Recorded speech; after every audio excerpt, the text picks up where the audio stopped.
अब खबर हनुमानगढ़ से बताई जा रही है, जहां डुंगराना शिविर में 12 से अधिक किसानों को खाता विभाजन से राहत मिली है। 30 से अधिक प्रकरणों का मौके पर निस्तारण किया गया। हनुमानगढ़ जिले के भादरा ब्लॉक की ग्राम पंचायत डुंगराना में गुरुवार को अंत्योदय संबल पखवाड़ा शिविर आयोजित हुआ। शिविर में राजस्व, कृषि, आवास और खाद्य सुरक्षा योजनाओं के तहत ग्रामीणों को सीधे लाभ मिला। राजस्व विभाग ने 7 खाता विभाजन, 7 रास्ते, 10 सीमा ज्ञान और अन्य प्रकरणों का मौके पर समाधान कर वर्षों पुराने विवाद निपटाए। कृषि विभाग ने मृदा नमूना लेकर मृदा स्वास्थ्य कार्ड दिए। पीएम किसान खाद्य सुरक्षा और आवास योजना के तहत पात्र लोगों को लाभ पहुंचाया गया। शिविर में विधायक संजीव बेनीवाल, एसडीएम कल्पित शाराण और अन्य अधिकारी मौजूद रहे। ग्रामीणों ने त्वरित समाधान के लिए सरकार का आभार जताया। सर, पंडित दीनदयाल उपाध्याय सबल पखवाड़ा चल रहा है, आपके द्वारा विजिट किया जा रहा है, क्या क्या काम इसमें पखवाड़े के तहत हो रहे हैं? राजस्थान सरकार ने, हमारे यशस्वी मुख्यमंत्री आदरणीय भजनलाल जी ने एक बड़ी सोच के साथ कि हमारे प्रशासन गांव के बीच में जाए, सरकार गांव के बीच में जाए और जनता की समस्याओं का मौके पर निस्तारण हो, अच्छी व्यवस्था हो, इसके लिए इस कैंप को पंडित दीनदयाल उपाध्याय अंत्योदय संबल पखवाड़ा 2025 के रूप में अभियान चालू किया गया है।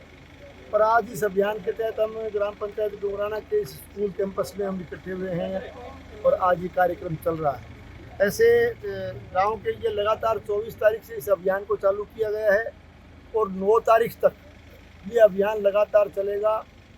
हमारे भादरा विधानसभा क्षेत्र में भी हमारे प्रशासन ने जो शेड्यूल तय किया है उसमें प्रतिदिन 3 पंचायतें, कई बार 4 पंचायतें भी हम उसमें रखते हैं और हमारा ब्लॉक लेवल के अधिकारी, पूरा स्टाफ उस कैंप में जाता है।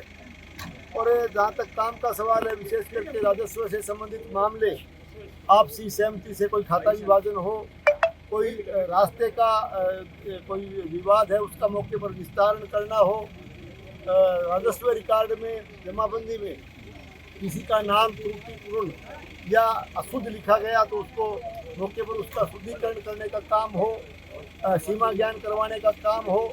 और इसके साथ साथ हमारे तमाम विभागों के अधिकारी, चाहे बिजली विभाग हो, स्वास्थ्य विभाग हो, सिंचाई विभाग हो, पीडब्ल्यूडी डिपार्टमेंट हो, चाहे हमारा पीएसपी डिपार्टमेंट, यानी सारे के सारे डिपार्टमेंट के संबंधित अधिकारी मौके पर जा रहे हैं। उन विभागों से संबंधित कोई समस्याएं हैं तो उनका मौके पर निस्तारण करना, निपटारा करना, इस तरह का काम इस कैंप के अंदर किया जा रहा है और लगातार ये कैंप 9 तारीख तक चलेगा। इसमें दूसरी बात ये भी है कि आज हम चूँकि ग्राम पंचायत डुंगराना में इस कैंप के लिए इकट्ठे हुए हैं, अगर किसी कारणवश कोई नागरिक, कोई ग्रामवासी आज के कैंप में नहीं पहुँच पाया या अपनी व्यस्तता की वजह से नहीं आ पाया, सूचना के अभाव में नहीं आ पाया या किसी का काम आज के कैंप में कोई अधूरा रह गया, तो ज़रूरी नहीं है कि ये काम डुंगराना कैंप में ही होगा। 9 तारीख तक लगातार हर पंचायत मुख्यालय पर हमारा कैंप चल रहा है। जहाँ कहीं भी कैंप चल रहा होगा वहाँ जाकर के भी डुंगराना के ग्रामवासी अपने उस काम को पूरा करवा सकते हैं। ये भी इस कैंप के अंदर रखा गया है। तो आज मैं इस मौके पर डुंगराना ग्रामवासियों को बहुत बहुत बधाई देता हूँ कि बहुत ही सुव्यवस्थित तरीके से इन्होंने। सर, आपके द्वारा भी सरकार की जन कल्याणकारी योजनाएं बताई जा रही है, काफ़ी आप विजिट कर रहे हो शिविर में, क्या क्या जन कल्याणकारी ऐसी योजनाएं जो देखिए, योजनाएं तो लगातार आप देख ही रहे हो, सरकार लगातार काम कर रही है और हम भी कैंप में, हमारा जाने का यही है कि सब जगह जा करके जनता से रूबरू होकर के, ताकि वहाँ जाने के बाद में हमें समस्याओं को पता चले। हर क्षेत्र में काम हो रहा है। अभी पिछले दिनों शिक्षा विभाग में भी आपने देखा, कल आपने देखा कि 8 विद्यालयों में सरकार ने जो है विज्ञान संकाय खोला है, इंग्लिश मीडियम स्कूलों में, एक विद्यालय में कृषि संकाय खोला गया है।